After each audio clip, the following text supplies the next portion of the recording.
Welcome back on the show as we welcome in our next guest, and that's going to be Jay Witt. He's the head coach of the football team at Hugoton High School. Coach, appreciate the time. Summer's gone, school's here. What was the summer like for you, though?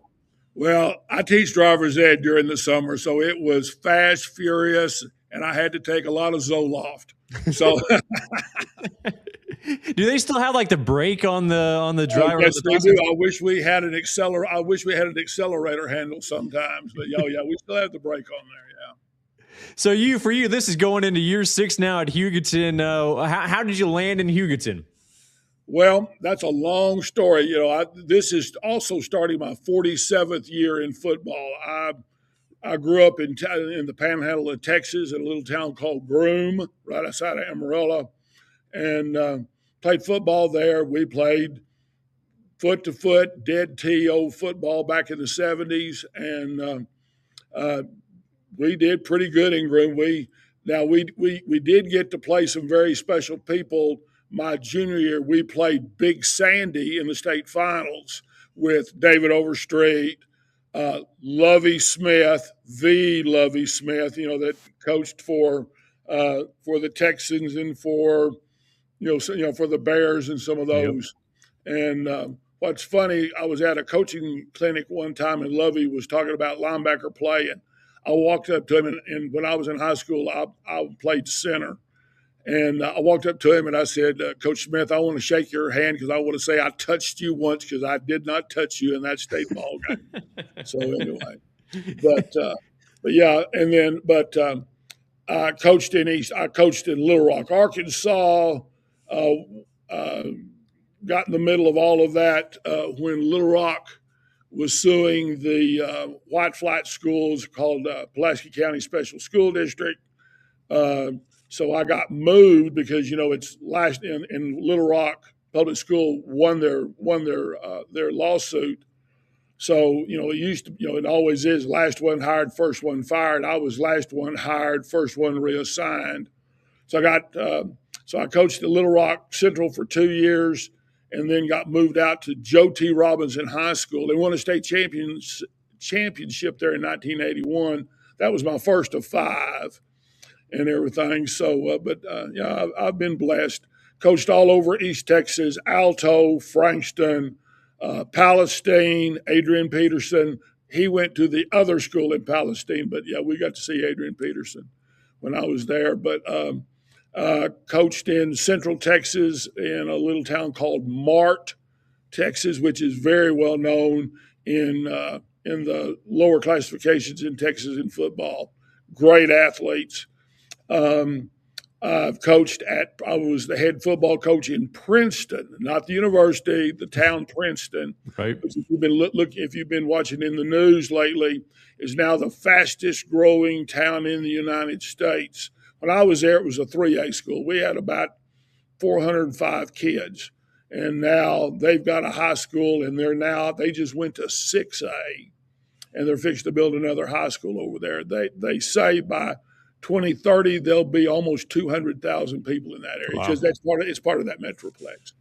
And then went from, as my sister used to say, I went from the Ivy League to outer space. I moved to a town called Venus, Texas, but then coached at Everman High School there in Fort Worth, and then in 2016, my wife and I retired from Texas with 37 years, and she was an administrator, and she took the high school principal job up here at Hugoton. And I said, I am not going to work at the same school with you because I don't want a boss at the house and a boss at school. So I tried all kinds of ways not to be at Hugoton, but in the end, nobody wanted me because they saw what I made in Texas. And I was like, I'm retired from that. You pay me whatever. But so I came and was the defensive coordinator for 2 different head coaches here, Todd Fulton when I first got here, and then Nick O'Laughlin, which was a Hugoton graduate. And then when he left, the superintendent, when Todd Fulton left, our superintendent, Adrian Howey, said, Coach, it's time for you to be the head football coach? And I said, no, we still have a son that was playing college football in Nebraska. And I said, I want to be able to watch him on Saturdays. But then my son graduated, and then when Coach O'Loughlin left, Adrian said, it's time for you to be the head football coach. So here I am. There you are. All right. So, I mean, from all those coaching stops, like, can you compare like different states? Obviously, you know, there's a lot of hype on, you know, Texas high school football, whether it's Texas or Arkansas, Kansas, or for you, is it just all the same?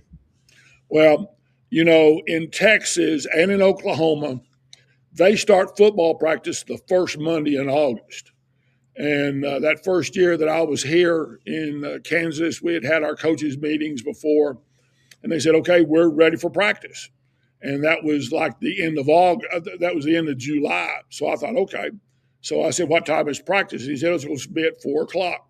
So that first Monday in August, I'm up here at the school, and I'm in the field house. Nobody shows up. And I called Coach Fulton, and I said, why aren't we having football practice? He said, Coach, we don't start practice until the third week in August. And I was like, you're kidding me. And, you know, if you know what my schedule is this year, nobody in Southwest Kansas really wants to play us except, you know, the GWAC that we're in are the only teams around here that we have to play.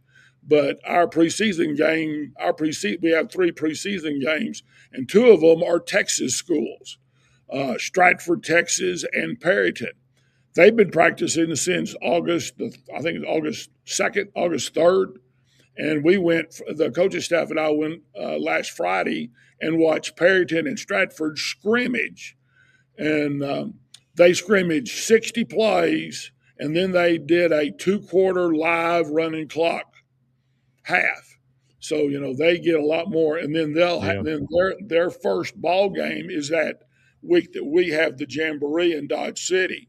So Perryton's going to have 2 scrimmages and a ball game under their belt, and all we're going to have is a 36-play Jamboree when Perryton comes to us.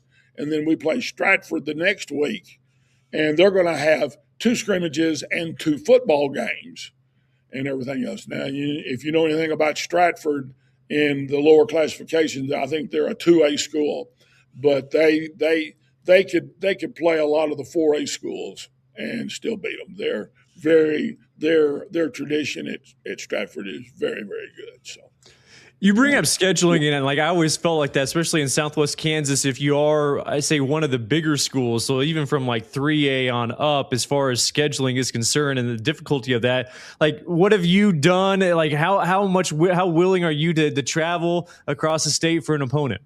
Well, we've never had to do that before because there's some 2A schools and you know that wanted to play us and everything. But then this last year, you know, we went 8-2 last year, and we were not bad. And we played Southwestern Heights, we played Lakin, and then we played Cimarron and then we played Ulysses, which is in the GWAC, but they're a 4A school. And these guys said, we don't want to play you anymore. And so we said, okay. So our activities director, C.J. Korf, when he went to the realignment, he said he was scrambling. And so we're going to play Perryton, Stratford, and then he said there was this crazy guy there from a little school called Reno County Homeschool out by Hutch. And he said he was taking all comers. And his first ball game is with Andale.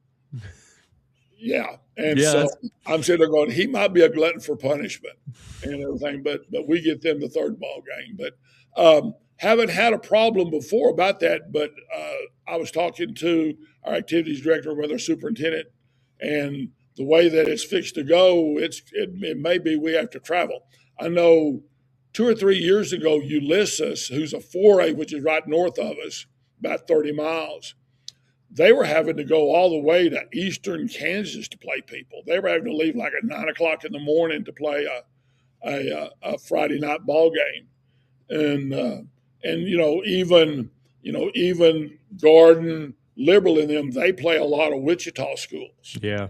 And everything. So it's getting to the point now. Southwest Kansas, there's just a lot of flat land out here, which is fine with me. I like to see people coming and everything. When I was in East Texas, it was piney woods, and you couldn't see 5 feet in front of you because of a pine tree. But no, it's going to come to where we're probably going to have to start traveling. When I think Hugoton football, especially, even your time there as defensive coordinator or as the head coach, like you guys have just always been so consistent, even in some of your losses, like just tough, physical teams. And a credit to you and your coaching staff. But what stands out that's made you guys so successful over the years? Well, when I interviewed for the job, the superintendent and our activities director said, "Coach, you know what Texas football looks like." And he said, "I want you to run it like a Texas school." So it's very hard nosed. We've had to change the culture. Here in most people, when they think of Hugoton, they think of girls basketball and boys basketball because the boys basketball has been very successful. And football was just an afterthought. Oh, I'll play it to get in shape for basketball. Well, lo and behold, they don't understand football. Being in shape for football is not like being in shape for basketball and everything. So, one of the great things that happened to us was when I became the head football coach. We also hired a great guy from Scott City named Trey O'Neill to be our weights and conditioning guy. And, Scott City knows what a culture is. And so when Trey came in and started the weights program the way that it is now, it's very intense, very high volume, very high. The expectations are high. If you don't get those expectations, we're right in the middle of you, letting you know that you're not there. You're here, and we want you to be way up here. And that's the way we do with football. We have expectations, and if the expectations are met, we're very, and I say this, we are lovingly letting the kids know that's not what we want. We want it here. And the kids have bought into it. And the other thing is that we talk about having a brotherhood here with the football team. And one of my mantras is, "I got your back." The offensive linemen say, "Run behind me," running backs, "I got your back." Running backs are saying, "I want to run behind you. You give me the ball. I want to tote it. I got your back." Quarterback, wide receiver, throw me the ball. I got it. I got your back.